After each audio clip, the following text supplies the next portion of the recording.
Aki Tomoya was cycling to deliver his last newspaper of the day when suddenly he saw a white beret flying in the wind. He quickly pedaled to chase after it, and when he finally caught it, he looked back to see who owned it. There stood a beautiful young woman gazing at him. And with that, his fate in this spring season began. The alarm in Tomoya's room rang, prompting him to get up and prepare to head out, but not before he greeted the anime poster on his wall. He set off to deliver newspapers early in the morning, greeting his neighbor who subscribed to the paper. His neighbor asked if Tomoya was now a paperboy and what had happened to his previous job. Tomoya replied that he was still working at the rental store and the restaurant, he just wanted to add a morning job as well. The neighbor praised Tomoya for being so diligent and asked if it was difficult for him to balance work with school. Tomoya admitted he could manage it, especially since he had a big goal he was working toward. Wasting time wasn't an option, so he bid farewell and went on his way. His neighbor wondered what anime Tomoya was currently obsessed with. This morning marked the first day of the new school year at Toyobasaki Private Academy. Sawamura Spencer Ariri was looking at the announcement board of the class lists. All her friends greeted her. This year, Ariri was in Class 2G with Kyo Isumaki and Azusa Satomi, and she was glad to be in the same class as them. Suddenly, she noticed a girl arriving, staring at her even as she passed through the school gate. Tomoya was in Class 2B this year, and he was once again in the same class as Kamibu Yoshihiko. Yoshihiko greeted him, but Tomoya asked him not to bother him because he was busy. Yoshihiko guessed that Tomoya must be compiling info on winter anime or reviewing the light novel released last March. However, it turned out Tomoya had already completed that. He had summarized the anime within 24 hours of the final episode airing, reviewed the novel 3 days after its release, and had even completed the game review. Tomoya's mission was to provide helpful news without spoilers, allowing his readers to enjoy it fully. Yoshihiko called Tomoya a unique kind of blogger and asked what he was working on now. Tomoya explained that he had an important mission, a masterpiece project that would be the beginning of an otaku's life. Just then, Yoshihiko froze, staring out the classroom window and urged Tomoya to look too. Tomoya was annoyed by Yoshihiko's sudden distraction just after he'd answered his question. But Yoshihiko was watching Ariri. She was a half-Japanese, wealthy girl whose father was a British diplomat. What's more, she was the star of the art club, and her artwork had even been accepted for the city art exhibition right after she enrolled here. Tomoya asked why Yoshihiko was so interested in her, and Yoshihiko said Ariri looked even more charming this year. Tomoya asked if Yoshihiko still liked three-dimensional girls, especially when Tomoya himself had already committed to two-dimensional girls.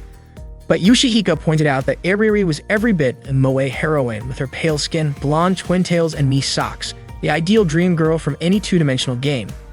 Tomoya replied that three-dimensional girls were just too much trouble. Yoshihiko suggested they go to the opening ceremony together, but Tomoya told him to go ahead. He'd catch up later. Ariri went to her locker and opened it to get her comic, only to hear Tomoya call her careless, saying she usually did miss limited editions. Tomoya informed her that online stores had long since stopped taking orders and that he had pre-ordered from every store that offered exclusive products. Ariri reminded Tomoya not to talk to her at school. Tomoya responded by asking if that was any way to treat the guy who had carried 5 boxes, each weighing 1.8 kilograms, around Akihabara on release day for her. Ariri replied that she'd already given him a bonus poster and said it should be Tomoya thanking her. Then she asked why he was in Class G when he was actually a Class B student. Tomoya was surprised she knew his class placement, considering it had just been announced today. Embarrassed, Ariri said she'd leave if Tomoya didn't have any other business with her. Tomoya called out to her, saying he wanted to talk about something important. However, the opening ceremony was about to start, so Ariri reminded him of that. Tomoya insisted it would be better to say it now, practically begging her to listen. He started telling her about his project plan. Curious, Ariri asked why someone like Tomoya would have such a ridiculous and painful idea. Tomoya was thrilled she asked and explained that a week ago, he'd experienced a life-changing moment. He described feeling something in his hands that he could only call destiny or maybe even a miracle. He said it felt like a scene from a shoujo manga, a romantic anime, a moe light novel, or the prologue of a dating sim. However, Ariri replied that she had seen that kind of thing a million times and was already tired of it. Tomoya explained that this formula for success worked well and was popular, so he wanted to pour his feelings into it. Ariri asked if Tomoya wanted to make a game that told the story of his encounter with this girl. Tomoya said that when he saw the girl, he could already envision the text and music, almost like it was playing in his head. That was when he realized the only way to tell the story was through a game. Ariri questioned why Tomoya hadn't just chased after the girl and confessed his love. Tomoya countered by asking why he bothered confessing to a three-dimensional girl. Frustrated, Ariri asked if he really wanted to drag her into his little fantasy world. Tomoya pointed out that Ariri was the best illustrator he knew. By day, she was the pride of Toyogasaki Academy's art club, but by night, her secret otaku identity was as the popular 18-plus doujinshi artist known as Egoistic Lily or Kashiwaji Eri. Annoyed, Ariri reminded Tomoya not to use that name at school. Tomoya asked if she considered working on the project, but Ariri declined. Then Tomoya reminded her of the promise they made in grade school. Back then, Tomoya had told her that one day he would be the director of a game company, and when that day came, he would hire her. Ariri had said she would wait for him no matter how long it took and become an artist for his game company. With a toss of her hair, Ariri brushed it off, saying no grade school kid makes a future promise with that much detail. Ariri told Tomoya that if he was really serious about his project, he should be creating the illustrations and script himself, since that's what true doujin artists do. Tomoya said there's no way he could do that, as he'd never be able to capture the girl's beauty, not in a million years. Intrigued, Ariri asked just how beautiful this girl really was, but Tomoya replied that the scene was still etched into his memory. He described her in a white dress and beret, standing on a hill, surrounded by cherry blossom petals blowing in the wind. Ariri pointed out that Tomoya's words didn't give any details about her face. She was sure he couldn't even remember what the girl looked like. Tomoya replied that his feelings weren't about capturing some perfect image. He said he didn't want to lessen her beauty with his attempts. He needed Ariri's illustration skills for that. Frustrated, Ariri tore up Tomoya's project proposal, saying that his thinking was shallow. Tomoya was stunned that a doujinshi artist would say something like that. Ariri argued that if this was supposed to be his grand project and he'd forgotten such a key element, then it was obvious he wasn't serious about it. She called him a fake producer, just looking to take advantage and enjoy the results without real dedication. Tomoya insisted he wasn't half-hearted, he was passionate, filled with ideas, and driven to bring this project to life. Ariri, unimpressed, questioned whether all his ideas fit on a single piece of paper. She suggested it was probably just a simple plot about a boy meeting a mysterious girl, getting close to her, kissing, and then ending it. She scoffed that his so-called unique vision could be summed up in a single sentence. Ariri walked away, ignoring Tomoya's pleas to hear him out. He told her he'd be waiting in the AV lab after school, but Ariri replied it was far too late for him to convince her now. During the opening ceremony, Yoshihiko noticed how dejected Tomoya looked and asked if he'd been rejected by a girl on the first day of school. Tomoya denied it, saying he was just dealing with a major crisis between him and his fresh start as an otaku. But, as usual, Yoshihiko wasn't really listening. Instead, he pointed out a girl named Kosumigoka Utaha. She was the smartest student in the school, ranking number 1 in her class for 2 years straight. Rumor had it that she lived in her own world, always slept in class, and never did her homework. Yet no teacher dared to scold her. Tomoya called Yoshihiko out for acting like he knew Utaha when he'd never actually met her. Utaha was indeed gorgeous and widely considered one of the 2 most beautiful girls at Toyogasaki Academy. Some people even said she was the dark side to Ariri's light side. Tomoya warned Yoshihiko that comparing Ariri and Utaha like that could come back to bite him. Still, Yoshihiko pressed on, saying Utaha had long black hair, a great figure, and wore black stockings. She was practically the perfect moe heroine to rival Ariri. But Tomoya insisted Yoshihiko stop judging them purely based on their appearances. Yoshihiko conceded it was odd that neither girl was ever seen hanging out with guys despite all the admiration they got. He figured they either knew how to hide it well, or maybe they actually dislike men. Tomoya told Yoshihiko not to ask him about it, but Yoshihiko laughed it off, saying he should have known better than to discuss it with Tomoya, the guy who only liked two-dimensional girls. After school, Tomoya met with Utaha, bringing her lunch since he knew she probably hadn't eaten yet. He asked if he could sit beside her, but Utaha just stayed silent and nudged him with her foot as a sign to open her lunchbox. She started eating with enthusiasm and then began asking questions, though her voice was barely audible. Tomoya handed her a drink. When she finished eating, Utaha said it must be because he wanted a favor that Tomoya was willing to show up in front of the woman he long discarded.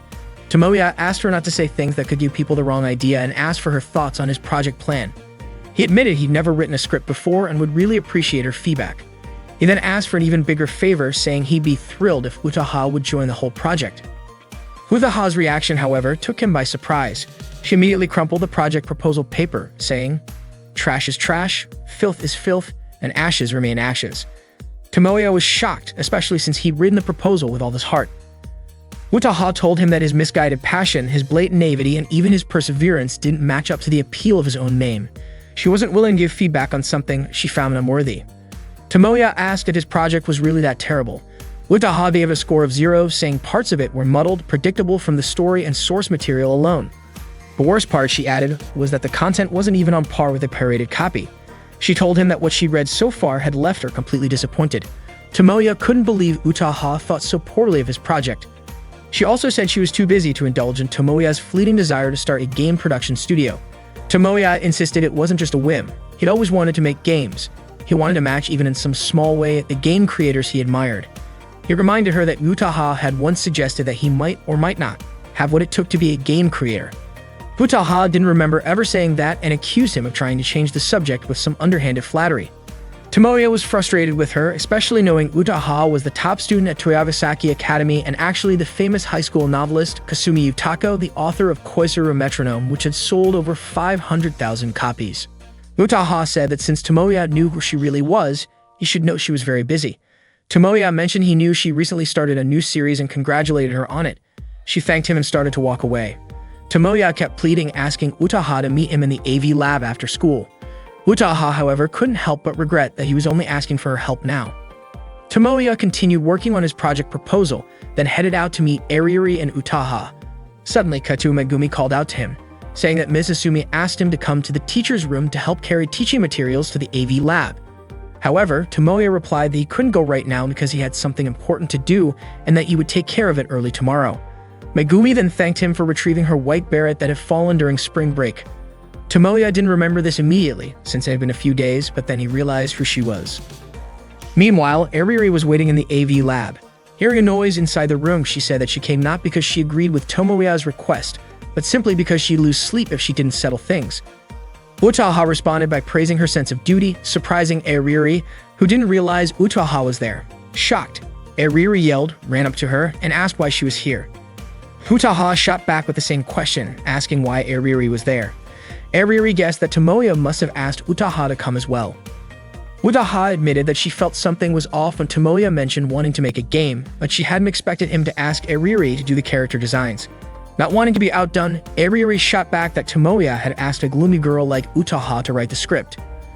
Utaha smirked, sarcastically wondering if it was wise to trust the illustrations to a delinquent who acted like a perfect young lady on the outside but was rotten on the inside. This infuriated Ariuri, who insisted she wasn't a delinquent, while Utaha admitted she might be gloomy, but at least she was more honest with herself than Ariuri. Ariuri warned Utaha to stay away from Tomoya, accusing her of just latching onto him because he reached out. Utaha countered, saying Ariuri had no right to talk since she was doing the same thing. Angered, Ariuri stated that she'd actually come to stop Tomoya because she didn't believe his crazy project would succeed.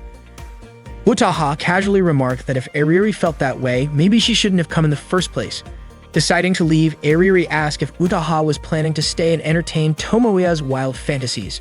Tomoya interrupted, saying it wasn't Ariuri's concern. Realizing Megumi was the girl he met in the spring, Tomoya went back to her to confirm. Megumi clarified that they were in the same class. Tomoya, still confused, asked if her name was Kanu Megumi, but she corrected him, saying her full name was Katu Megumi. One day in the spring, Tomoya met his destiny. He had long remembered his dream, which was to create a dating sim game that could make people laugh, feel touched, and create a main heroine who could make people's hearts ache. At first, the response from those close to him was cold, but he didn't give up on expressing his dream, and eventually his friends came back to him one by one. He also had a dramatic encounter with that girl, and he started taking the first steps toward realizing his big dream. Ariuri slapped him to snap Tomoya out of his self-deception in the middle of a recap of episode 1. Utaha just watched their debate while working on the project. Tomoya invited Megumi to meet him at a cafe. He told her that he hadn't realized how sweet she was before. Megumi thanked him and said that what Tomoya hadn't realized wasn't her sweetness, but that he had actually never noticed her presence. It turned out that Megumi had been in the same class with him since the first year of high school. She had always been the girl who was close by. The waiter came over to their table and Megumi began to order food. Tomoya observed how sweet Megumi was with a classic charm. She wasn't too tall or too short, her skin was smooth, and her figure was slender with curves in all the right places. It was clear she was a sweet girl, and Tomoya felt a sense of fate connecting him to her. Megumi thanked Tomoya for treating her, but Tomoya apologized for suddenly inviting her to meet. It was a coincidence that Megumi had no plans that day, so she was able to accept his invitation. Tomoya asked about her hat, and Megumi explained that she had given it to her cousin since he had stopped by and liked it, so she gave it to him as a gift. Tomoya realized that this meeting wasn't just about family obligations. Megumi then asked why Tomoya had asked her that, and Tomoya just thought it was a coincidence. However, Megumi said that if Tomoya noticed her, just like how he noticed him, then it wasn't a coincidence. Tomoya complimented Megumi's good memory, saying she could remember such an insignificant otaku. Megumi told him that even though Tomoya was an otaku, he shouldn't consider himself unimportant. Tomoya believed he had no appeal at all. Megumi then pointed out that Tomoya was one of the 3 popular kids at school. He was known for donating light novels to the library, organizing anime screenings during the school festival, and no one at school didn't know Aki Tomoya. Tomoya still didn't believe it because the otaku population had sharply increased, and they were still looked down upon by society. Megumi then said she was the opposite of Tomoya, that she was truly boring. Her grades weren't that great, she wasn't in any clubs, and she had never served in any class leadership positions. Megumi also admitted that she didn't have many friends, but she wasn't interested in making new ones. That's why she wasn't surprised that Tomoya didn't remember her. Tomoya said that was wrong. Megumi wasn't boring, and he asked her not to think of herself that way. He also told her to stop feeling discouraged because of misunderstandings. Tomoya could guarantee that Megumi wasn't boring, it was just that her character was more neutral, not very flashy. In other words, Megumi wasn't perfect yet, which was why she didn't stand out. Tomoya said all of this loudly, drawing the attention of the other cafe patrons. Megumi asked to interrupt his words, asking if that wasn't worse than boring. Tomoya asked her not to underestimate the boring character type because not many characters develop in a way that stays true to themselves. For example, a character with twin braids, glasses, and freckles. If Megumi combined those boring traits, she would become more charming and grab people's attention because that character would be very clear. Tomoya then asked if Megumi had any unique traits that would make her unforgettable when someone looked at her, and the answer was obviously no. Tomoya emphasized once again that Megumi was sweet from the beginning and her character didn't match up at all, and there was something that needed to be done about her personality flaws. Megumi interrupted again, asking if her personality flaws were a problem for Tomoya. Tomoya replied that it was clearly his concern because Megumi needed to be someone special and her personality needed to be clear. Megumi asked what all of that was for, and Tomoya finally said that Megumi was the girl who should be the heroine of his game. Megumi asked again if that was Tomoya's way of confessing his love to her. Tomoya was confused. Megumi did know that Tomoya was talking to her, but it felt like his gaze was looking at something far away. Tomoya thought it wasn't that he was looking far, but more like from a different dimension. He begged Megumi to help him regain his passion for creating again. Megumi was still confused by what Tomoya was talking about, and he pleaded with her to help him bring back his dream. Megumi then asked if Tomoya was dating the 2 most beautiful girls in school. Tomoya responded that there were 3 mistakes in what she just said. First, the most beautiful girls in school only existed in dating sim game and didn't exist in real life. Second, dating 2 beautiful girls at school was not true.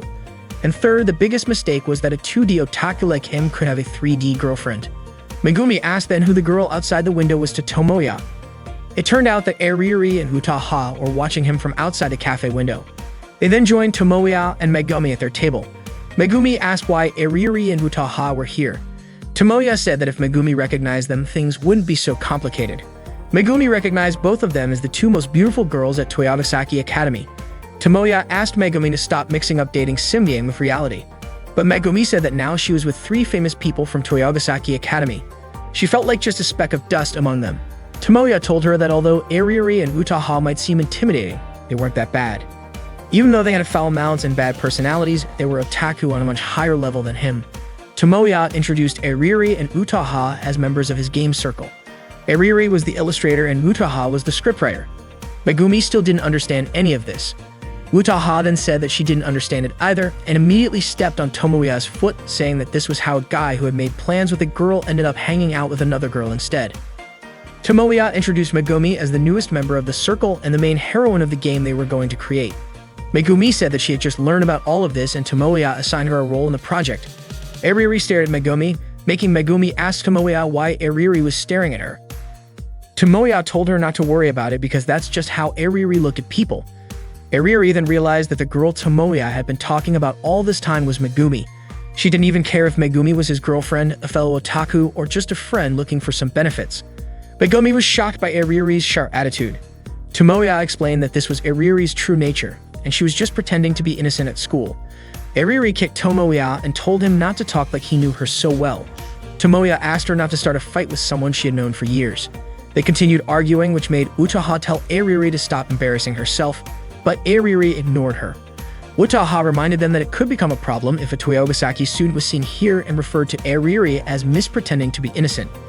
Eriri, annoyed, turned and kicked Utaha's leg, causing their fight to attract the attention of the cafe's other customers. Tomoya tried to calm them down, but once again, Aririri and Utaha criticized the project. Aririri said the project didn't yet convey what feelings the players were supposed to express.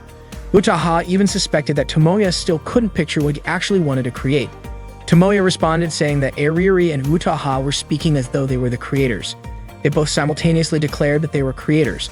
Tomoya was sure they both actually got along well. Aririri said that if things kept going like this, Tomoya's dream of making the game would just stay a dream. Utaha then gave Tomoya an ultimatum. He could either start writing again or give up.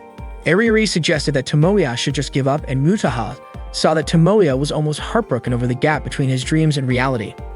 According to Aririri, the concept of a fated meeting wasn't as sweet as a light novel. Utaha didn't argue with her. She said if meetings were based on fate or coincidence, the world would just be full of childhood friends ending up together. Aririri asked if there was something wrong with that, saying she didn't mean it that way. Tomoya said he had already made his decision. Aririri and Utaha asked together who Tomoya had chosen. Tomoya replied that he chose not to give up. He would rewrite as many times as needed until Aririri and Utaha approved. They thought Tomoya was going to choose one of them, but it turned out he was talking about the project. Tomoya was confident he would create the greatest dating sim game that would touch everyone's hearts. He would also turn Megumi into the main heroine who would make everyone's heart flutter. But when they looked around, Megumi was no longer sitting in her seat. They started searching for her and found out that Megumi had stood up to get a drink. None of them had noticed that she had left. The next day, Tomoya invited Megumi to meet up. Megumi came to Tomoya. Thankfully, the weather was nice today. She mentioned that the weather forecast had been doubtful, so she'd been worried earlier. She asked if Tomoya's house was nearby, saying that she occasionally passed by this street. Tomoya asked if Megumi remembered this place. Megumi said the locals called it Detective Hill because there was a detective agency nearby. However, that wasn't what Tomoya meant, so he asked why she thought he chose this place to meet. Megumi assumed it was because the place was close to his house, but Tomoya said that wasn't the reason. Megumi asked if it was because it was far away, which made Tomoya annoyed, and he explained that this was the first place they met. Megumi then said the place they met was during the entrance ceremony a year ago. Tomoya asked if she understood the purpose of today, and Megumi said that Tomoya probably wanted to talk about something, which is why he invited her to his house. Tomoya explained that this was the problem. What kind of girl would go to the house of a guy she just met? He also told Megumi not to dress like a normal person because no one had ever come to his house looking that normal. Megumi also sensed something was off. She suddenly realized that Tomoya would never invite a real-world girl to his house. Tomoya then asked why she still came if she knew he was strange and why she came so easily if he was an otaku. Megumi didn't expect to be lectured like this by the guy who had invited her. Tomoya said that up until now, Megumi had been living an aimless life, and today he was going to teach her how to live in the real world. Megumi started to suspect that maybe Tomoya's room had been designed so no one could hear her screams for help. Tomoya told Megumi to prepare herself because he was going to fill her head with moe content. They entered Tomoya's house and Megumi was amazed by the sight of his room, which truly reflected the life of an otaku. Tomoya blamed Megumi for acting so casually and said that she should have immediately commented on how hot it was and opened the window or pretended to sit on the bed and act awkwardly. She should have acted like that. Megumi asked why Tomoya expected her to ruin the mood by being tense like that. Tomoya was confident he could get the right reaction from Megumi soon. Today was a training session to enhance Megumi's 2D heroine sensitivity. Tomoya then offered Megumi all the dating sim game visual novels he had, telling her they were all famous ones that could make her laugh, cry, or even faint. Megumi chose the shortest one. Tomoya selected a dating sim game titled Dear Memories, a legendary game that had sold over 300,000 copies and was adapted into an anime. The game began, and Megumi chose the option to give the character a gift instead of inviting them home or suggesting a night view. Tomoya said that her choice was wrong, but Megumi argued that giving a gift was a natural choice to make their date memorable. Tomoya considered Megumi to be insensitive. He told her that the point of the game wasn't about giving a keepsake, but about creating memories together. Megumi said that what mattered most was the memory they shared, not the gift itself. Tomoya agreed, mentioning that giving a gift could lead to awkwardness after a breakup. He then told Megumi to take a break while he explained something. He began teaching her about the heroine of a dating sim game, something Megumi didn't know much about. He explained that heroines in dating sim game were representations, not robots that always give the same answers when a player clicks on certain points. They were warm-blooded humans, more captivating than real girls. That's how Megumi should be. Megumi responded, saying that this meant the heroines could change or even break up with the player. Tomoya couldn't even imagine a 2D girl breaking up with him. He couldn't live without her. They finished the game and Tomoya was crying after hearing a particular scene. He asked Megumi if she didn't think that scene was incredibly sad. Megumi said that she should have been moved. Tomoya believed that Megumi finally understood that the dialogue and the inserted songs were truly amazing. But this wasn't the real climax yet. After this, something even more amazing would happen, so she should get ready to be in awe, because to save the main character, the female character was willing to make a sacrifice. Megumi said it was very interesting and that maybe she could enjoy playing it peacefully if no one had spoiled the plot for her. She would have definitely cried. The game ended and Megumi didn't expect the plot to end so unexpectedly. Tomoya was also surprised because Megumi turned out to be someone who enjoyed going on adventures. Tomoya asked her what she thought after finishing the game. Megumi felt mixed emotions but found it enjoyable in the end. The graphics were sweet, the voice actors were dramatic, the music was good, and the story was interesting. She also learned about dating sim game and anime like this, but that didn't mean she didn't know anything. Tomoya was happy. There was no doubt that Megumi was the right girl for him. Tomoya said that this was the kind of heroine he wanted to instill in Megumi. Megumi responded, asking if that meant she was suddenly going to die like in the game. Tomoya asked her not to compare the game to the type of scumbags who kill off heroines just for an emotional response.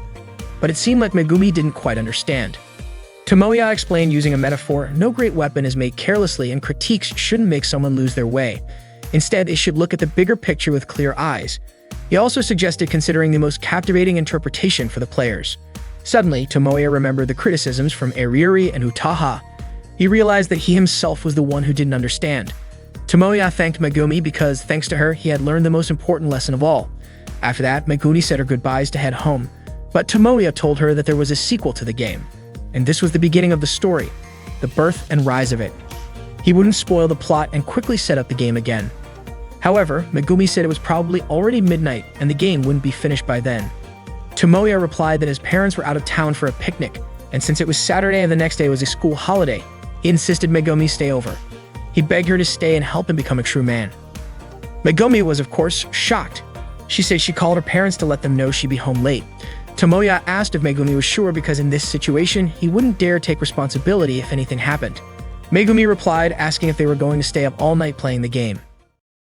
Tomoya called Megumi, telling her that Eriri and Utaha hadn't agreed to his project yet. He realized that becoming a creator was much harder than he thought. Megumi asked when the next deadline was, and Tomoya said it was the end of Golden Week. That would be his last chance. The long holiday started today, but even so, time was of the essence. Tomoya needed to focus on the game from this point onward. Megumi mentioned that there would be a proficiency test in the first week, but Tomoya asked her to forget about it for now. They needed to discuss the project. They had to get Eriri and Utaha involved and create the best dating sim game ever. Unfortunately, Megumi couldn't come because she was on vacation in Hokkaido with her family until the end of Golden Week. Tomoya motivated himself to start the project right away while he still had 4 days left before the deadline. He banned himself from watching anime, playing games, or reading light novels. He even put tape over his anime shelf to prevent himself from being tempted. However, he couldn't resist. He initially planned to read just one book to give himself a boost, but ended up reading several books and fell asleep. His attempt to stay focused had backfired. He decided to step out for a drink. Suddenly, he heard a voice asking for cola. He went to the fridge and grabbed 2 drinks, only to realize someone was in his room. He quickly went back to his room with the drinks, shocked to see Eriri there. Eriri told him to put the drinks down in a safe spot because she was afraid of spilling them on her sketch. Tomoya felt his schedule was ruined because Eriri had just barged into his room. Eriri had rung the bell earlier but got no response. It had been a few years since Eriri last visited, as they hadn't spoken to each other in years. Tomoya asked why she had come, and it turned out she wanted to work on her drawing for an event this weekend. Tomoya yelled, warning her not to visit a guy's house to work on inappropriate drawings. But what could she do? She had a deadline this month and couldn't draw at home because her father was hosting a garden party with many guests. Eriri couldn't just lock herself in her room, especially since even the foreign minister was at the party. Tomoya asked if her appearance at home was meant to seem disconnected from the girl he knew. They both went back to their work. Eriri then asked about the progress on Tomoya's project. Tomoya said he still had 3 days left and plenty of time to work on it. Eriri concluded that there hadn't been any progress, because when a creator starts using the number of days left as an excuse, it's clear they're behind schedule. This hit Tomoya hard and made him feel even more down. Eriri told him to just give up, saying that creating a game was too difficult for him. Tomoya replied that they still didn't know the outcome, especially since they had made many things together in the past that turned out bad. They used to make ugly drawings, bad stories, and happily shared them with each other. But Eriri said she didn't remember them ever doing that. Now she was part of a famous circle, and whatever Eriri could do, Tomoya could do as well. Tomoya would do what he loved, and one day he would become a creator more popular than Iriri. Iriri said that if Tomoya could do that, he wouldn't need to worry about her. Hearing that, Tomoya thought that Iriri had come here to cheer him up. Iriri yelled in frustration and told Tomoya not to think weird things about her. Tomoya called Iriri an ultimate tsundere, but Iriri replied that she wasn't being tsundere anymore, she just didn't care about him at all. Suddenly, the doorbell rang and Iriri got upset because someone had arrived just when she and Tomoya were talking about something important. Iriri immediately jumped onto the bed to look out the window, and she was shocked to see who had come to Tomoya's house. It was Utaha. She mentioned that Tomoya's room was tittier than she had imagined, even though it was clearly the room of an otaku. Tomoya quickly cleaned up the drinking glass and Iriri's pencil, and he asked Utaha why she had come over since it was the first time she had visited his house. Even though it was Utaha's first time coming here, she didn't feel nervous at all. In fact, she had been looking forward to spending time alone with Tomoya today. Utaha cornered Tomoya against the wall and said that he couldn't run away from her anymore. Tomoya's house was indeed known for treating guests like royalty, but Utaha's touch made him nervous, and he yelled that he would make sure she got home safely. Utaha was actually just joking. She had brought cake and said she only came to visit the frontline soldier and ask how the battle was going. Tomoya said that he hadn't even started yet. Utaha had been hoping for more than that. Tomoya admitted that he had learned from his past failures and that approach wouldn't work on people who worked in the same field. Utaha grabbed Tomoya's hand and told him not to push himself too hard with this. If he gave up now, his old life as a livestock pig would be waiting for him, and she was sure that kind of life would be tough for Tomoya. Tomoya said that hearing himself being directly called a livestock pig made his feelings a little mixed. Utaha said that the life of a creator may seem glamorous, but it wasn't as beautiful as it looked. Deadlines could make people go crazy, the competition was tough, and no one knew when their talent would disappear. Tomoya didn't want to hear excuses from a newcomer whose name was just rising. Utaha also mentioned that the worst part was dealing with the haters. When getting good reviews, they'd mock it as a marketing tactic. If the book sales were bad, they'd laugh about it, and when offering reasons, they'd refuse to take any responsibility. Utaha got emotional just thinking about the haters. If she could, she wanted to gather them all up and deal with them all at once. Tomoya tried to calm Utaha down. She said that's why Tomoya should keep subscribing to her books as usual. Tomoya remembered Utaha's words that she still couldn't imagine the game he was going to create. Those words really touched his heart and made him realize that he still didn't know much. That's when he figured out what he wanted to make and whether he could find a solution to get Utaha to agree to it. Tomoya begged Utaha to give him some time because he would work hard to make a project proposal that she would approve of. Utaha couldn't stop him because he was so determined, so she told him to do whatever he wanted. However, as a trade-off, she wouldn't extend the deadline. She would wait for him until the end of the vacation. Tomoya promised to keep fighting to create the project until Utaha would beg him to join in. One last piece of advice from Utaha was that if Tomoya was serious about creating a circle and making a game together, he should include all the members in it. Otherwise, the quality of the product wouldn't be good no matter how hard he tried, and Tomoya wouldn't be able to stay motivated. So for now, all the members should do their best. Utaha also mentioned that Tomoya should have hidden Iriri's bike. Tomoya just realized that Iriri's bike was in his yard. Iriri came out from the closet and yelled in frustration, calling Utaha's name. Tomoya told her that if she wanted to curse him, she shouldn't hide it. Iriri responded saying there was no way she could come out while Utaha was in the room. However, Utaha seemed to know everything, even without Iriri appearing. Iriri immediately decided to go home. Tomoya called Megumi and asked how she was feeling, if she was happy. Megumi asked about the deadline for the project, but Tomoya told her not to worry about it and just enjoy her vacation. He was confident he could handle it. Before ending the call, Megumi asked what exactly made Tomoya interested in her, whether it was the times they spent together or something about her that he liked or didn't like. Tomoya responded by asking if Megumi was seriously ill and didn't want to continue living. Megumi's question wasn't as serious as Tomoya thought. He started thinking about all the moments with Megumi, which actually felt enjoyable, and he realized there was one thing he might want to change. He hoped Megumi could grow more. Megumi then asked if Tomoya wanted her to become a harsher person. Tomoya clarified that he didn't mean that. Iriri and Utaha were the harsh ones in his life. Megumi then wondered why Iriri and Utaha were so different, and said she would think about it herself before hanging up the phone. Tomoya began thinking about creating a proposal, but once again, he ended up reading a book, browsing a light novel blog, and eventually falling asleep. Once again, he had wasted time. That night, he realized an entire day had passed without him accomplishing anything. He quickly started packing up all his anime books, tapes, and games from his shelf. He still had 2 days left, but it felt like today had been wasted as well. His mind started to feel like it had hit a dead end. He felt like he had no talent at all. He then went to the place where he had met Megumi, only to find that it was just an ordinary hill. He had come here hoping for some inspiration or an idea to come to him, but even now, he couldn't see anything.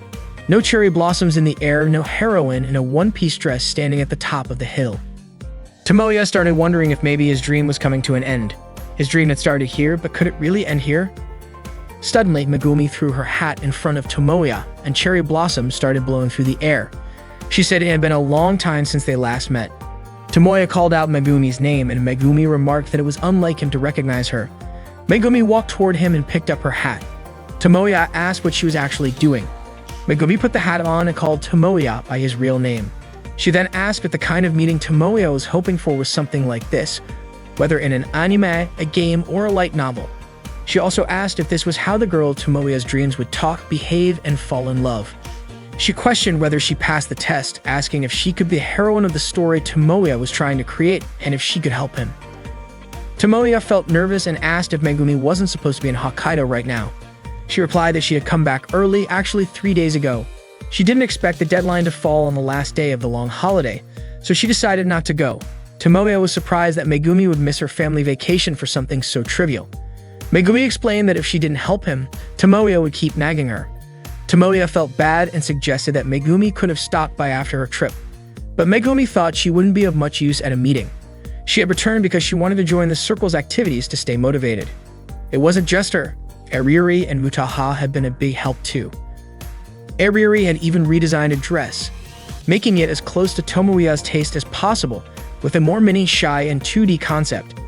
It turned out that it wasn't just Tomoya's taste, but the dream of every moe otaku. The way she spoke and acted was directly taken from Ugaha's script. Acting really needed to be precise. Tomoya praised Megumi for being able to withstand the training, even though Utaha had once written scripts for the drama club and had expelled 3 club members. But according to Megumi, she still found it fun to be trained by Utaha. Maybe she could even get along with Ariuri and Utaha, as well as the rest of the circle. Tomoya didn't expect Megumi to be willing to do this, and he also believed in her dream, which might not be real or might just be a coincidence. Honestly, Megumi didn't fully understand what Tomoya wanted to do, but she believed he was truly serious about pursuing his dream. Megumi encouraged Tomoya to make her the happy heroine who would make everyone envious. Tomoya promised to make Megumi a heroine who would make everyone's heart race. Megumi blushed when Tomoya said that. Tomoya then said they should also make sure to get Ariuri and Utaha involved to create the greatest dating sim game. Tomoya took Megumi's hand and led her with him. The meeting had to be held right away since the deadline was the next day. Megumi asked if the project hadn't made any progress yet, but Tomoya told her she was free to suggest ideas, like whispering them to him in moe style like before. Megumi mentioned that she had school tomorrow, but Tomoya reassured her, saying that he'd let her leave at 7 a.m. Megumi then bargained, saying she could leave at 6 a.m. and Tomoya agreed. It turned out that Ariuri and Utaha had been watching them the whole time. Utaha remarked that it seemed like she and Ariuri had gotten dragged into this issue. Ariuri said that her project proposal wasn't finished yet and she wasn't sure if it would be done by tomorrow. Utaha joked that it seemed like the sudden main heroine had appeared and the battle was over. Ariuri looked upset seeing Tomoya and Megumi walking together, which made Utaha ask if seeing that bothered Ariuri why she was helping Megumi at all. Ariuri said that she didn't care at all and could even say it had nothing to do with her. Utaha warned Ariuri that if she didn't handle her stubbornness soon, she might regret it one day. Ariuri stubbornly replied that she didn't believe she could ever work with someone like Utaha. Utaha responded that she was really looking forward to working with Ariuri.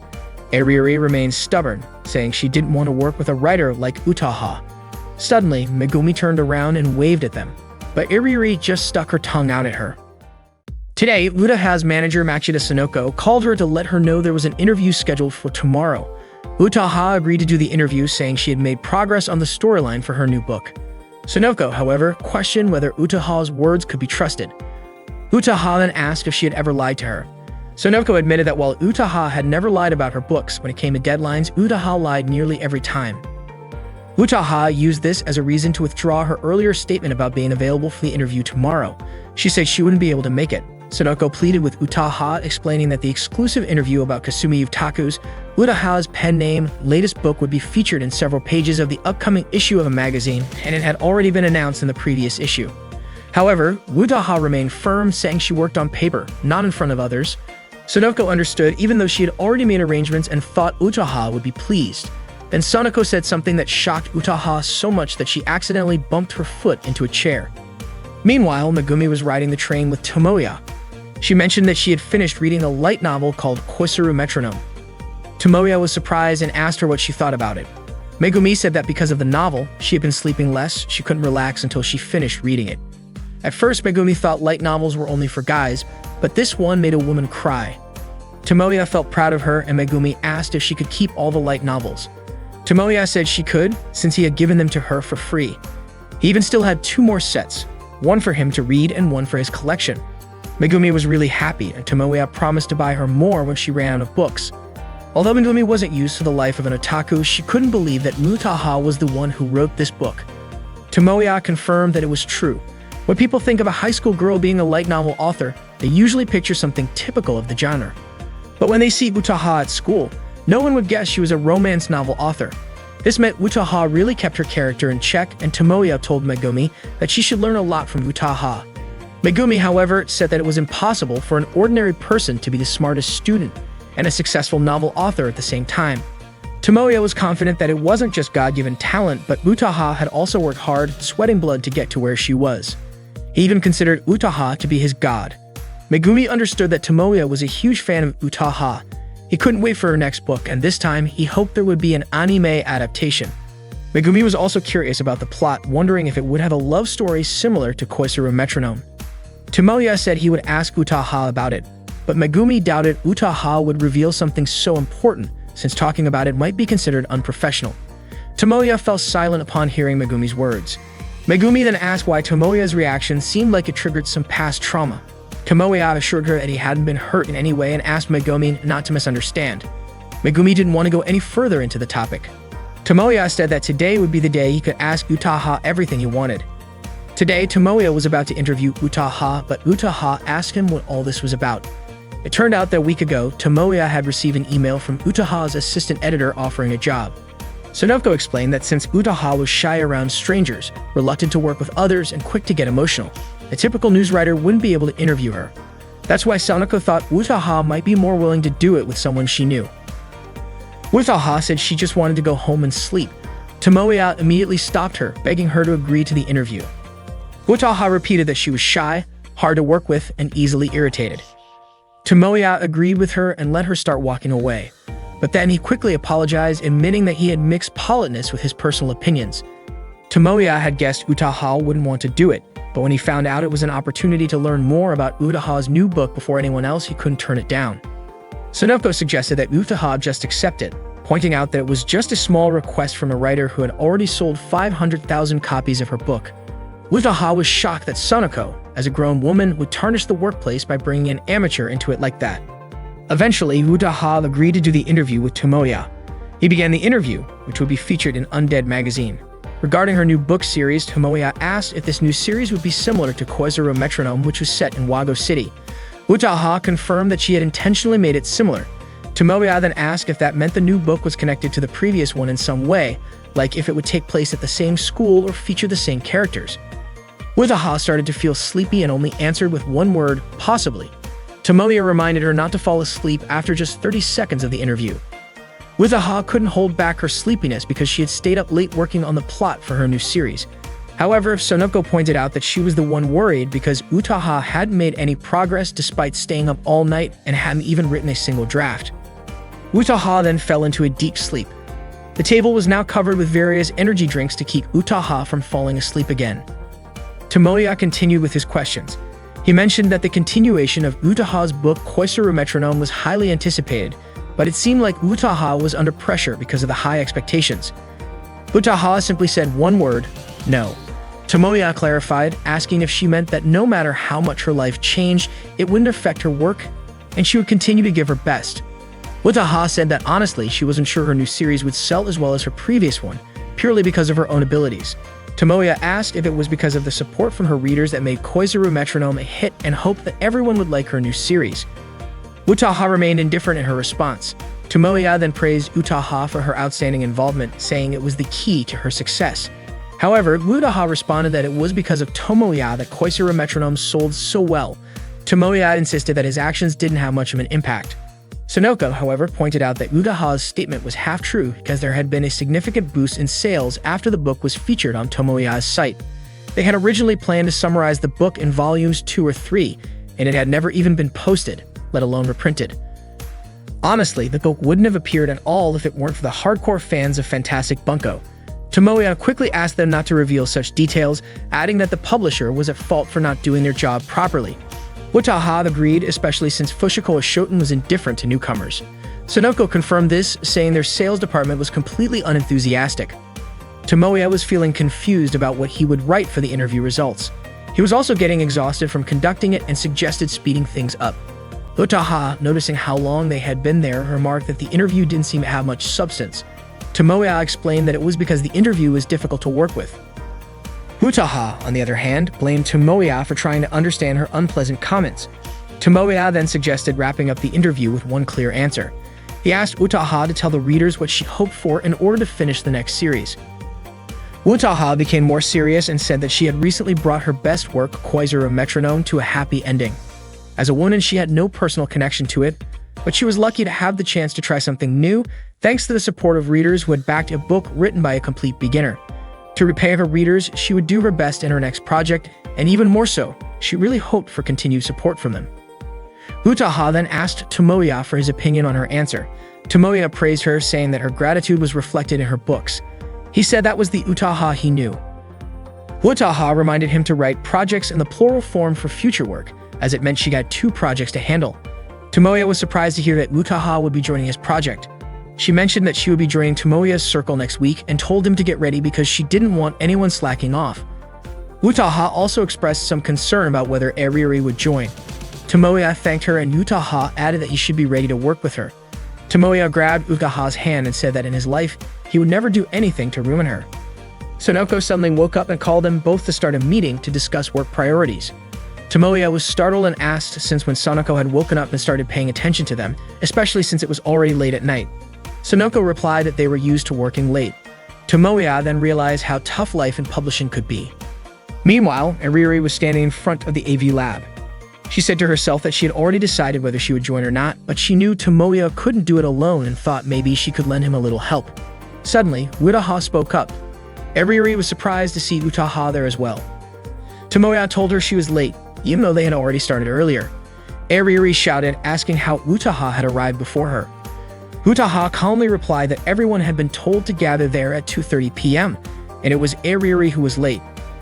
Utaha then added that she had been personally convinced by Tomoya to come, so she had no choice but to join. Eriri got upset because she hadn't been convinced in the same way, and Tomoya quickly told Utaha not to say things that could cause misunderstandings. Utaha then called Eriri someone who could never be satisfied unless she won, saying she would be a terrible girlfriend and was the type of person who would lose everything because she couldn't control her emotions. Eriri blew up and Tomoya stepped in, taking responsibility for the whole situation. He then started explaining the schedule for the dating sim game project, mentioning that he planned to finish the game by December and have it ready for a winter comic debut, meaning their legend would begin with the new year. However, both Eriri and Utaha disagreed, saying it was impossible. Eriri objected because she was also involved in other clubs and had commitments with her circle. Utaha also had a problem with the timing as it clashed with her book writing schedule. Utaha stepped forward and began rescheduling, but Eriri didn't agree because she also didn't have enough time to finish her work. She changed it again, but Utaha disagreed with Eriri's suggestion, and the two of them kept arguing on the schedule. Tomoya asked them to stop fighting. He just wanted them to focus on the story and character design. After a bit of back and forth, they finally agreed on what they were working on and could proceed with the project. Tomoya then asked what he could do now. Eriri and Utaha both asked him to buy snacks. Tomoya reminded them that he was the president, producer, and director of the circle.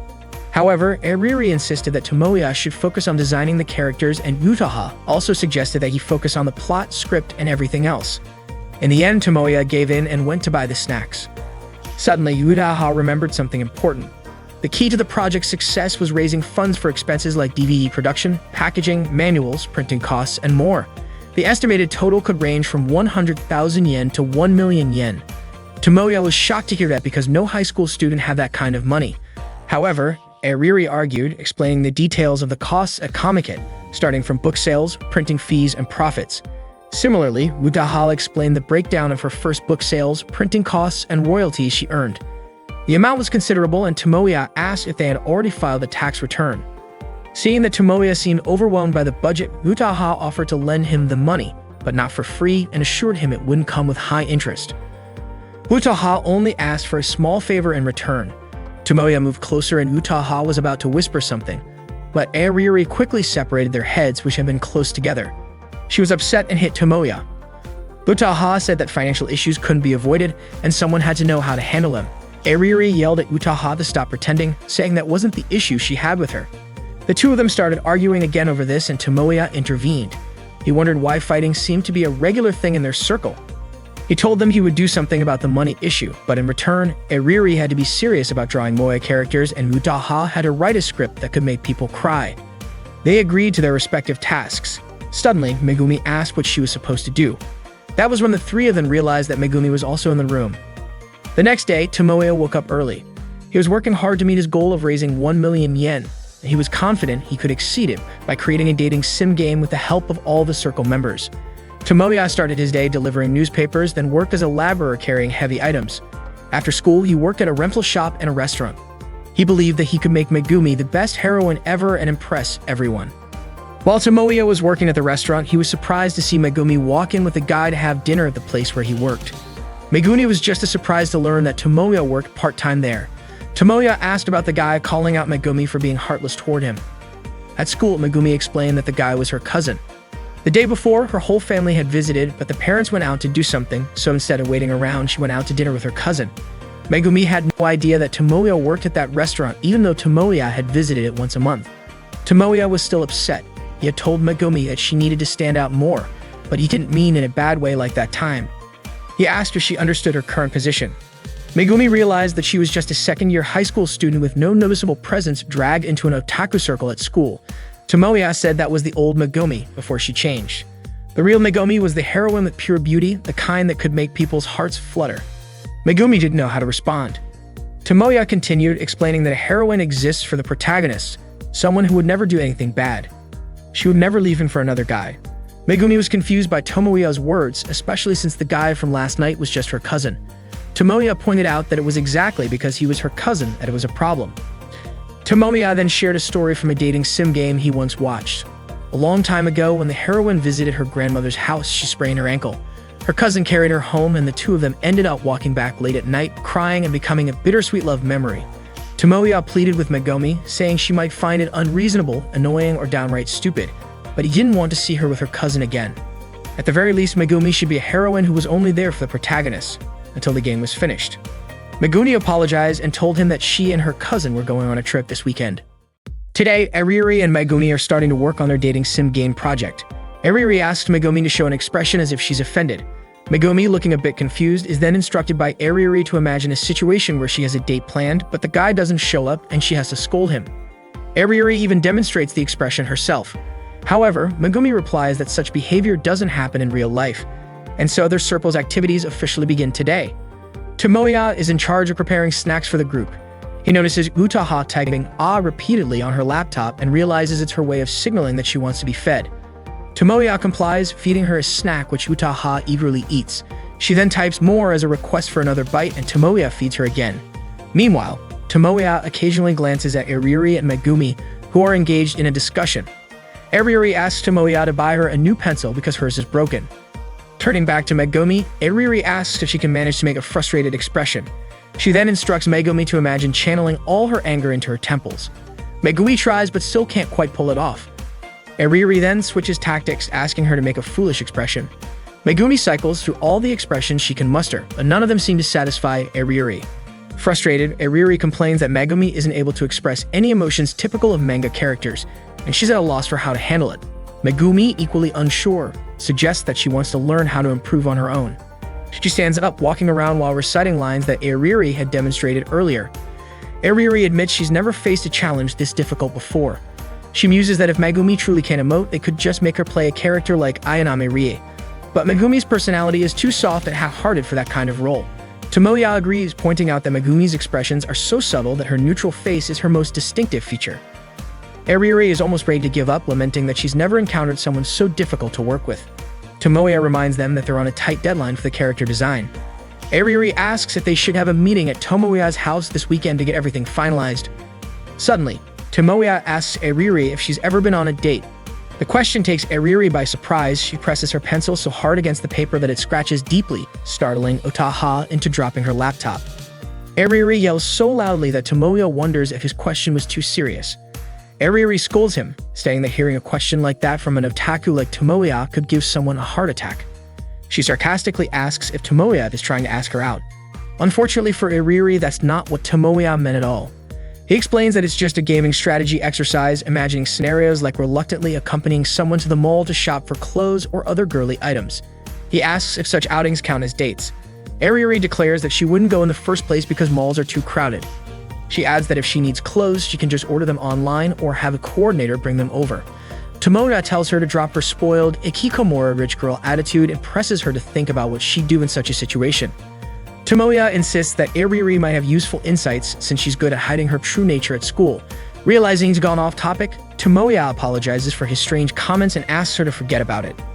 Ariuri advises Tomoya that for his game strategy, he needs to be more attuned to the mood of the situation.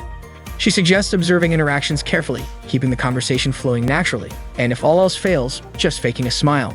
So even though Tomoya doesn't always understand what others are saying, all he needs to do is smile and avoid asking irrelevant or off-topic questions. Most importantly, he must not do something silly like interrupting the conversation. Tomoya, however, argues that wouldn't it be more boring that way?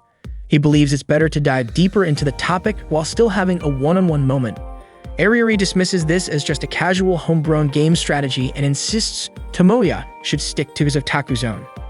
Tomoya expresses his desire to stay true to himself, but Ariuri claims that's impossible because everyone has their own secret side. Tomoya counters by asking if Megumi isn't an exception, since she isn't an otaku, but still mingles comfortably with them while staying true to herself. Tomoya admits he's amazed by Megumi. That's why he adds he doesn't think he should force her to smile. This annoys Ariuri. She had a feeling their conversation was really about real-life dating.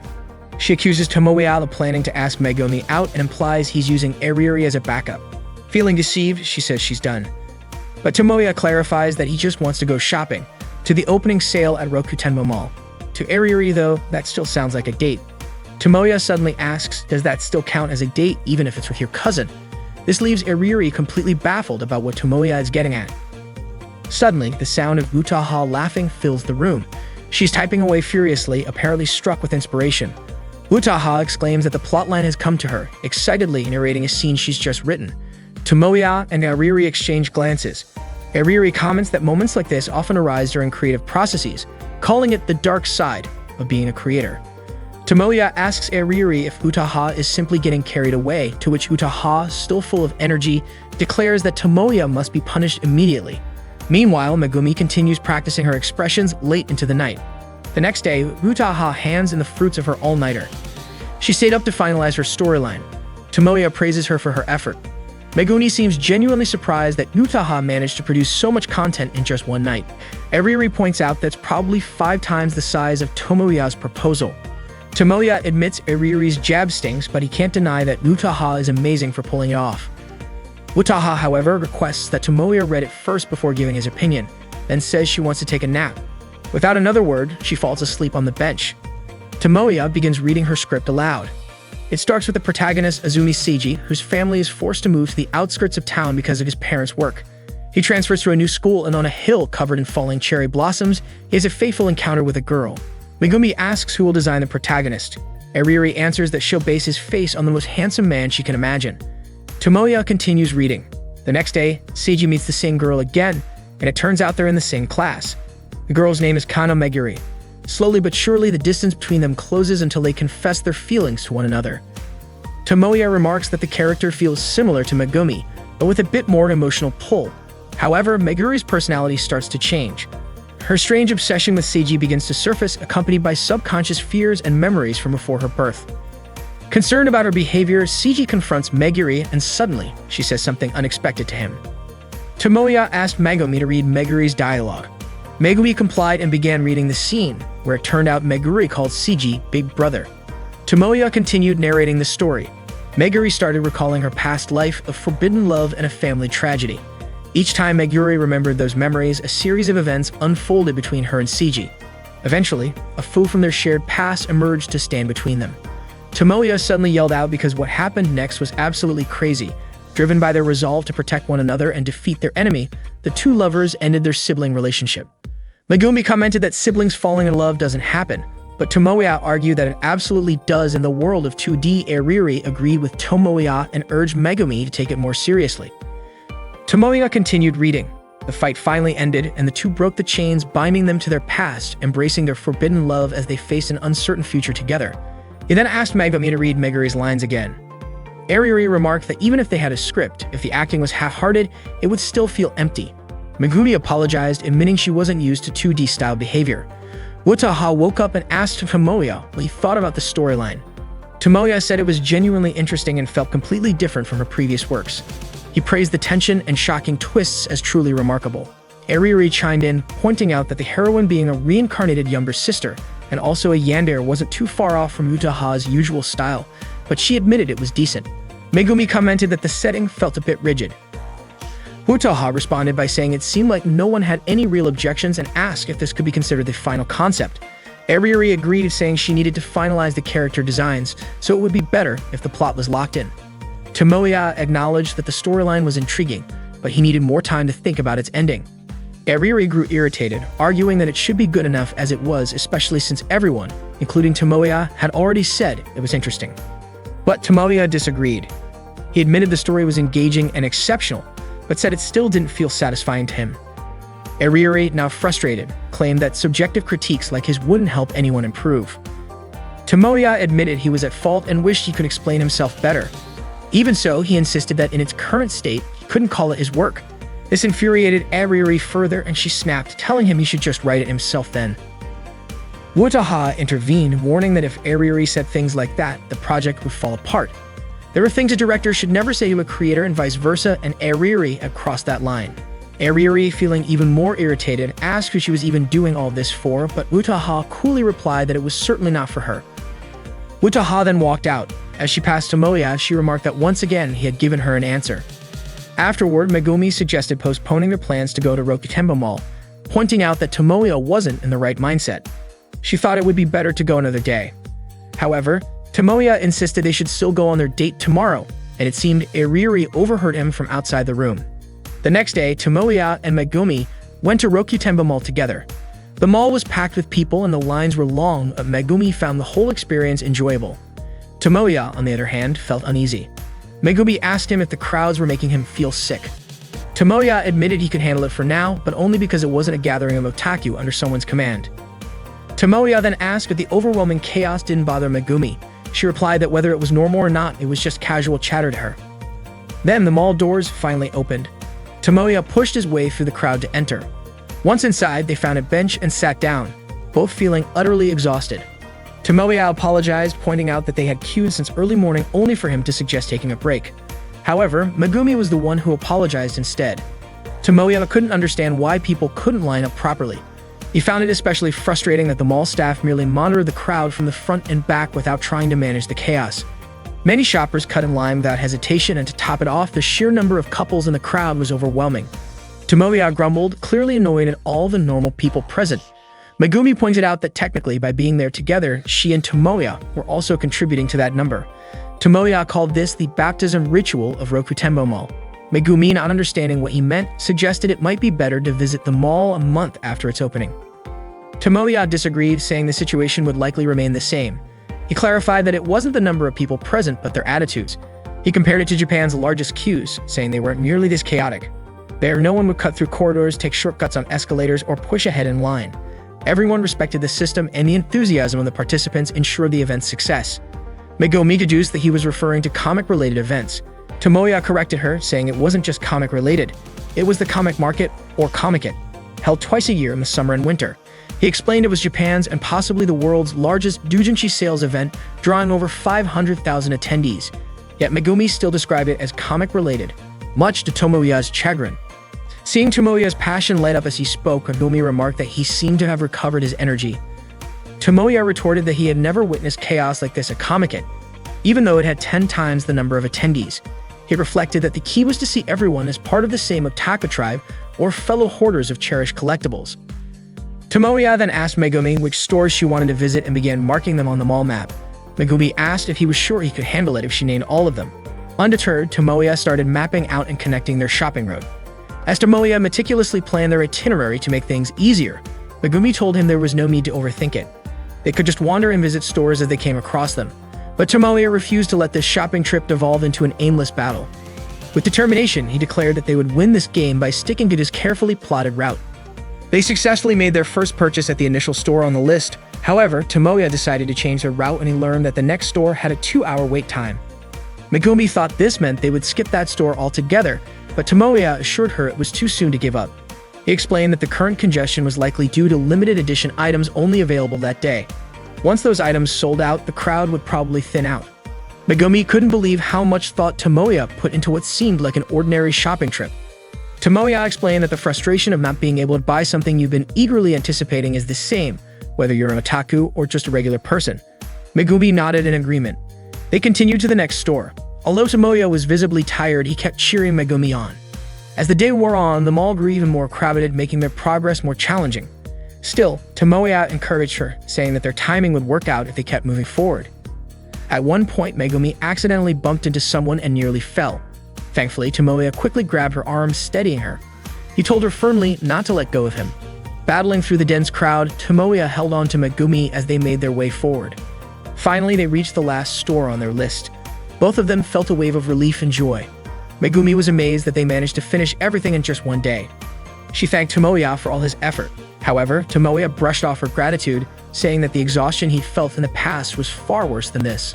Megumi suggested that Tomoya take a break, noticing how drained he looked. While browsing in the store, Tomoya spotted Megumi at a counter examining glasses. To his surprise, Megumi was picking out a pair for him. She carefully chose one and placed it on Tomoya's face, saying it was a gift to thank him for accompanying her today. Tomoya was stunned. For a moment, it was as if he were seeing Megumi in the 2D version of his dreams. He thanked her sincerely but also apologized, explaining that he couldn't walk her home because he had another place he needed to go. At the release celebration for Koizuru Metronome Volume 2, a fan signing event featuring Utaha was held. Tomoya, a devoted fan of Koizuru Metronome, attended the event. Despite having read the first volume over 20 times, he still found himself moved to tears each time. Tomoya shared that when Naoto tried to win Seiyuka's heart in Chapter 6, it was deeply touching, but the misunderstandings they faced later became frustrating. He also admitted that at first he struggled to understand Seiyuka's character and thought process. However, by the 5th read-through, he started to suspect the story might be based on Utaha's own experiences. Each subsequent reading brought new understanding. While he humbly confessed he might not be the best reader, he emphasized how profound the story of Koizuru Metronome felt to him.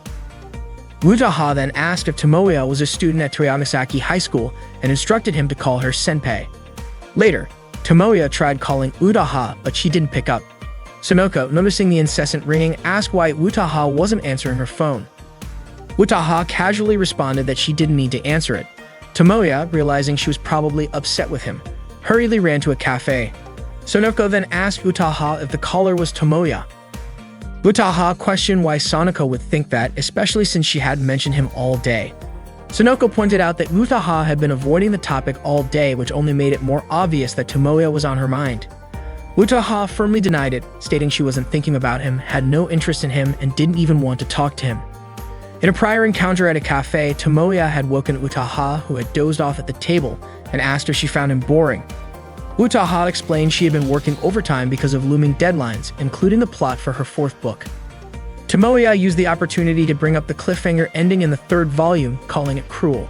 His excitement in discussing her books, however, seemed excessive to Utaha, who told him there was no need to get worked up over minor details in her novels. Tomoya argued that what might seem trivial to her held immense significance to the characters and readers eagerly awaiting the next installment. Utaha asked Tomoya what kind of story he wanted to see next. Surprised, Tomoya questioned if she was serious about asking him for input. Utaha clarified that it wasn't unusual for an author to seek feedback and ideas from readers, just for inspiration, of course. Tomoya eagerly dove into his thoughts, passionately sharing his perspective on the light novel's plot. Utaha quietly smiled, watching him as he poured his heart into giving her feedback. Back at the cafe, Tomoya was greeted by a waitress who asked if he was alone. He admitted he had planned to meet someone, but it seemed they weren't coming. Meanwhile, Sonoko, relieved that her work was done for the day, decided to return to her hotel to drink beer and sleep. Before leaving, she advised Utaha to call Tomoya if she felt bothered. Utaha denied being bothered, insisting she was busy and saw no need to greet him. Sonoko reminded Utaha of the things she wanted to say to Tomoya and urged her to stop being so stubborn and face him. Teasingly, Sonoko asked if Utaha's attitude was the reason she still didn't have a boyfriend. As heavy rain began to fall, Sonoko went off to buy an umbrella. Left alone, Utaha admitted to herself that she never really understood someone like Tomoya. At that time, Utaha offered Tomoya the chance to read the draft for the ending of her book, but Tomoya refused. Utaha asked him why he didn't want to read it when he usually jumped at the opportunity to see her drafts first. Tomoya countered by asking why she wanted to show it exclusively to him, especially since it was her final book. Utaha revealed that she wanted to know if the ending met his expectations, whether it aligned with his hopes for the protagonist's decision and the heroine's future. She admitted that Tomoya's response could influence how she finalized the story. Tomoya asked why Utaha didn't have confidence in her own work, but Utaha insisted that she wanted to hear his thoughts and feelings about it. Tomoya, however, responded that what he truly wanted was to see Utaha's decision, not an ending tailored to his preferences. Utaha asked him once more if he would read the manuscript, but Tomoya firmly said he couldn't, as he didn't have the right to do so. Still unsatisfied, Utaha pressed for an explanation. Tomoya finally shouted that he was her biggest fan, and that alone was his reason. It was as simple as that. Months later, Tomoya was still waiting for Utaha to forgive him. 6 months had passed, and he wasn't sure when, or if, that day would come. The last train to Ikebukuro had arrived, but Tomoya suddenly decided not to board after hearing someone bid him goodbye. The voice sounded just like Utaha's farewell 6 months ago when he had escorted her home. Meanwhile, Utaha was sitting in a cafe with Sonoko, though she wasn't really paying attention to their conversation. Her gaze was fixed on the rain outside the window, where she suddenly spotted Tomoya, drenched and gasping for breath. Utaha told him to take a shower in her hotel room. Sonoko asked what Utaha planned to do. Should they kick him out once his clothes dried? Utaha was surprised at Sonoko's bluntness. Sonoko pointed out that Utaha herself had said this wasn't her fault, but Utaha argued that didn't mean she could just send him away, especially since the last train had already departed. Ultimately, Sonoko left the decision up to Utaha, reminding her that the room was now set up for 2 people after they had adjusted their booking earlier at the reception. Sonoko then headed to her room, telling Utaha to meet her in the lobby at 8 a.m. the next morning. Before leaving, she added that whatever Utaha decided to do that night and beyond was none of her business. Utaha called out to her, but Sonoko simply gave her a thumbs up and walked away. Left alone, Utaha suddenly felt nervous, unsure of what to do next. Tomoya, who had fallen asleep on a chair, woke up to the sound of water running in the bathroom. Utaha emerged moments later, dressed in a towel after her shower. Tomoya, still in his wet clothes, blushed and thanked her for letting him use the bathroom. He quickly grabbed his change of clothes and said he'd leave right away. But before he could exit the room, Utaha called out to him, asking him to sit on the bed. She then questioned why Tomoya had come all the way to Gashi. Tomoya explained that he couldn't reach her by phone, so he had boldly called her house to find out where she had gone.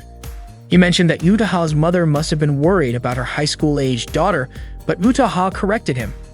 Her mother trusted her because she was a top student, never caused trouble, and never disobeyed her parents. That said, she also didn't have many friends, which was why her mother would probably faint if she saw Utaha in her current situation with Tomoya. Tomoya asked if Utaha was staying at the hotel to gather material for her next book. She confirmed this, saying she was also taking the opportunity to visit local shops. Tomoya found her dedication incredible, marveling at how much work went into her writing, even before the book was published. He added that it was even more impressive since this one might get adapted into an anime. Utaha asked Tomoya to stop talking about the topic for now. She then asked if he had really come all the way to see her even though the last train had already left. Tomoya admitted it, and Utaha called him a complete fool before resting her head on his shoulder. This made Tomoya nervous, and he suddenly made a bold request to make him a real man. He got down on his knees and pleaded, but quickly clarified that he wasn't being inappropriate. All he wanted was to become a true creator. Utaha, annoyed, stepped on him and asked if he deliberately created this misunderstanding. They began discussing the plot Utaha had written for their project. She asked if Tomoya had noticed any flaws in it. Tomoya started recounting his day, explaining that he had gone to Rokutenba Mall with Megumi. Utaha immediately asked if it was a date, but Tomoya dismissed the idea, saying it was just for gathering material.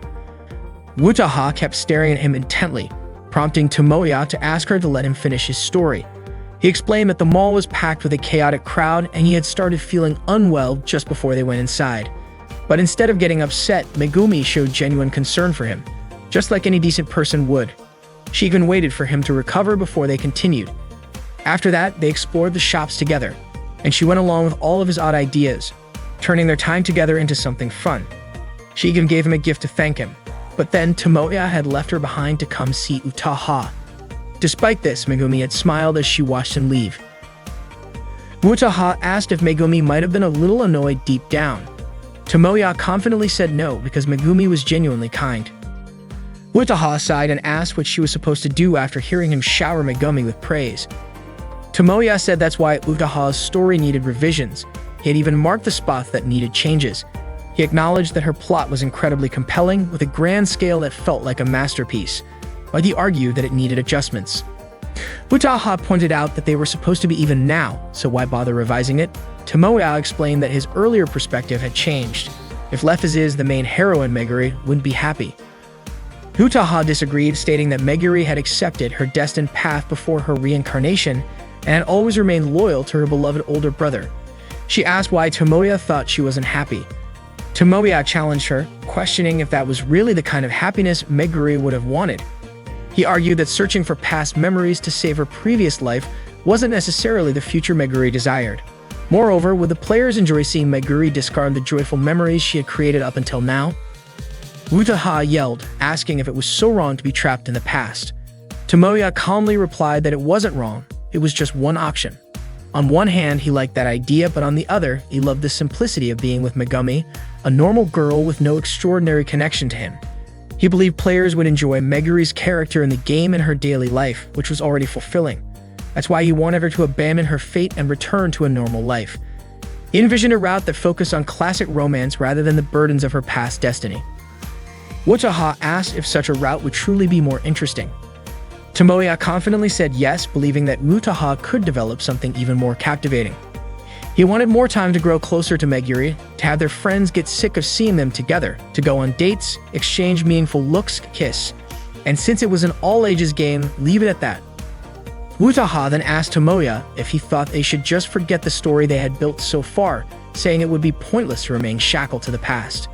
Tomoya replied that the past still held value. The idea of a love buried for 100 years was incredibly moe, especially since Meguri was a yandere. He added that the thought of them both cherishing their shared memories sounded perfect, abandoning everything else to live in a world that meant so much to them.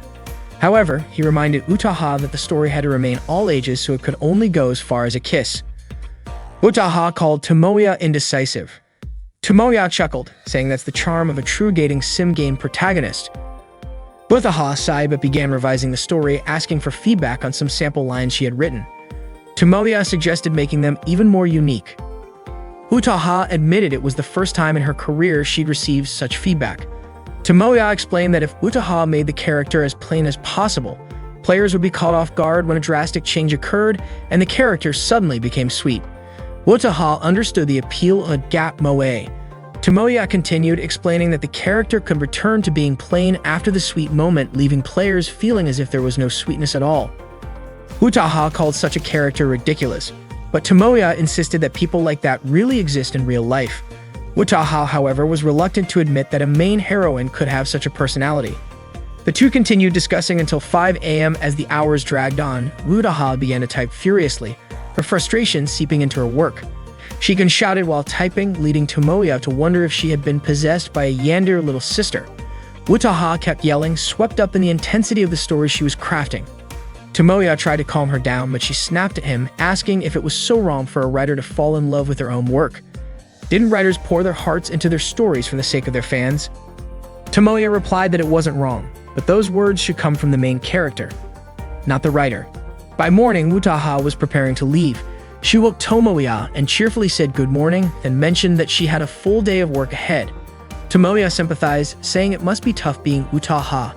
She replied that as long as she was doing what she loved, no amount of effort would feel burdensome. She teased Tomoya, saying he still looked exhausted from their passionate night. The ambiguity of her words made Tomoya flustered, and he yelled that she probably meant their intense brainstorming session. Utaha reminded him to check out of the hotel before 10 a.m. and that all he had to do was return the key. She then remarked how much she had enjoyed what they did last night. Tomoya begged her to stop with the teasing, but Utaha confessed that working on something together with him had been truly enjoyable. She had confirmed it for herself the night before and officially welcomed him as a creator. She was confident in his abilities, saying he had the passion to bring his ideas to life and the creativity to back it up, all of which was evident in his expressions. She reminisced about how a year ago she had poured her blood, sweat, and tears into her writing, all for the sake of winning over stubborn, difficult, and demanding fans. She had revised her work repeatedly and faced numerous challenges during the editing process, but even in the toughest moments, her heart had never wavered, and she had finally completed her story. That was the experience she wanted to share with Tomoya. She invited him to pour their blood, sweat, and tears into their work together from now on. Tomoya smiled at her words. After leaving the room, Utaha sent him a photo she had taken of him while he was asleep. Tomoya was startled and let out a loud yell in surprise. Today, Tomoya went to Airiri's house because she had asked him to. Curious about her reason, Tomoya questioned why she had called him over. It turned out Airiri was genuinely in trouble.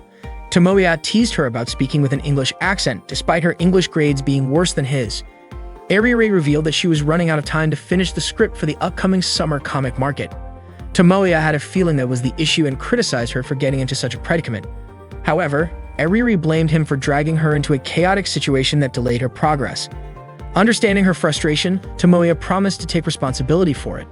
His declaration left Airiri stunned, and she asked what he planned to do about it, whether he'd handle the preparations, post an announcement on their website, or negotiate with a local printing company. Instead, Airiri asked Tomoya to review her storyboard and brainstorm ideas for the plot and setting. Tomoya hesitated, claiming he wasn't experienced with doujin works. Airiri insisted that there was no other choice but to rely on an anime fanatic like him. She compared him to a broken arrow or sinking reeds, which are Tomoya, who still hadn't agreed to help. Airiri then reassured him, saying that as soon as the script was finished, she would jump straight into designing the game's characters. Frustrated, she ordered him to shut up and assist her, to which Tomoya sarcastically replied that it would be hard to help if he kept quiet. When Tomoya asked for her basis for the story, Airiri cited Ano Yukino Prism. Tomoya, a fan of the anime, admitted he had watched it through to the end and considered it the best show of the spring season.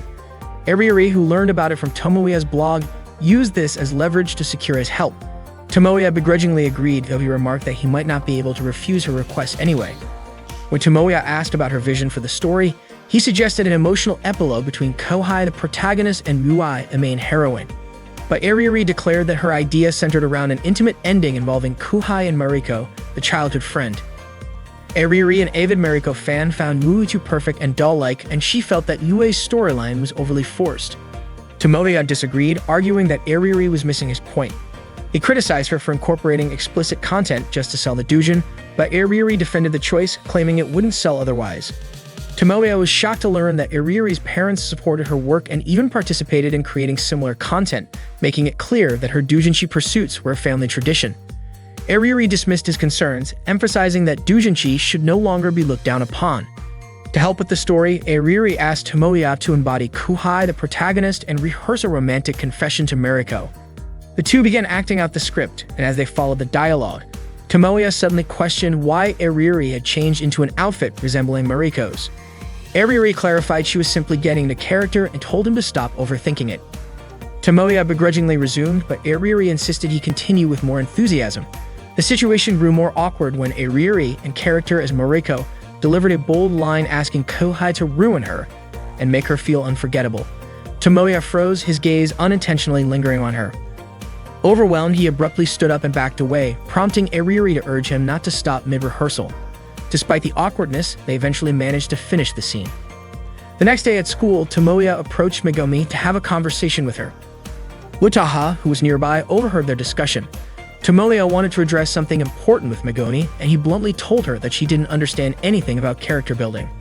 He explained that traits like personality, manner of speaking, birth dates, women's sizes, favorite armored vehicles, or swimming preferences were the essence of a character. If Megumi didn't stick to these details, the Megumi loved by readers might die in their eyes. Tomoya then asked why Megumi had changed her hairstyle. Megumi nonchalantly replied that she did it simply because she felt like it. Tomoya, exasperated, asked if she was willing to risk the destruction of her character. Megumi countered, suggesting that a heroine suddenly changing her hairstyle like in manga might stir people's hearts. However, Tomoya argued that she wasn't like that. Normally, people would notice, but not in her case. Megumi then jokingly speculated that the perfect moment to change hairstyles might be during a closing ceremony, or better yet, during an opening one. Tomoya dismissed the idea, warning that relying on quirks wouldn't make her the #1 main heroine. Amused, Megumi teased Tomoya, saying he must care a lot about girls if he was so critical about their hairstyles. Meanwhile, Eriri found herself surrounded by her friends who were asking where she had spent her vacation. Feeling cornered, Eriri tried to think of a way to escape the situation. She casually mentioned that she might have gone to her father's villa in Nasu. Her friends, curious, asked if her father's villa was like a castle or something similar. Eriri admitted she hadn't even been there herself. As Eriri pondered her escape, she noticed Tomoya walking by, still lecturing Megumi about characters. Megumi asked Tomoya if being a character was like having blonde, twin tails, or long black hair. Tomoya explained that a hairstyle should match the character. Megumi pressed further, asking if it was like being a tsundere childhood friend or a stern senpai. Tomoya suggested other examples like a younger Kuhai Jr. Still curious, Megumi asked if he meant an actual younger sister or a metaphorical one. Tomoya clarified that if having a real younger sister was too controversial, it should be avoided. Megumi remarked that she hadn't realized there were so many variations. Tomoya urged Megumi to imagine a younger girl who calls her senpai, clings to her constantly, respects her, and always wants to be with her. That's what he considered moe. Megumi, however, still didn't see what was moe about it. Tomoya elaborated, saying it would be even better if the Kuhai waited by the school gate for her senpai to go home together. Suddenly, a girl called out to Tomoya, addressing him as senpai. Instantly, Tomoya turned his attention to the girl, pointing out that this was exactly what he meant. Megumi, Eriri, and Utaha all turned their gazes toward the girl as well. The girl excitedly ran toward Tomoya, confirming that she had found the right person. Overjoyed, she hugged him tightly, declaring that she had come back just for him. She hugged him again, exclaiming how much she had missed him. The girl was none other than Hashima Izumi, a third-year middle school student from Hanoda. Tomoya hesitated, still unsure if she was really Izumi. She jokingly asked if Tomoya had forgotten her. Utaha turned to Eriri, asking if Izumi was one of Tomoya's juniors. Eriri admitted she didn't know anything about her because they had attended different grade schools and Izumi was 2 years younger. Besides, Izumi had moved to Nagoya before middle school. Utaha didn't buy Eriri's explanation and expressed her doubt. Eriri insisted that she had never even spoken to Izumi. All she knew was that Izumi used to follow Tomoya around all the time. Utaha remarked that if Izumi was 2 years younger than Tomoya, then she was still in middle school. However, judging by Izumi's fuller chest, it seemed more like Eriri was the one who looked like a middle schooler.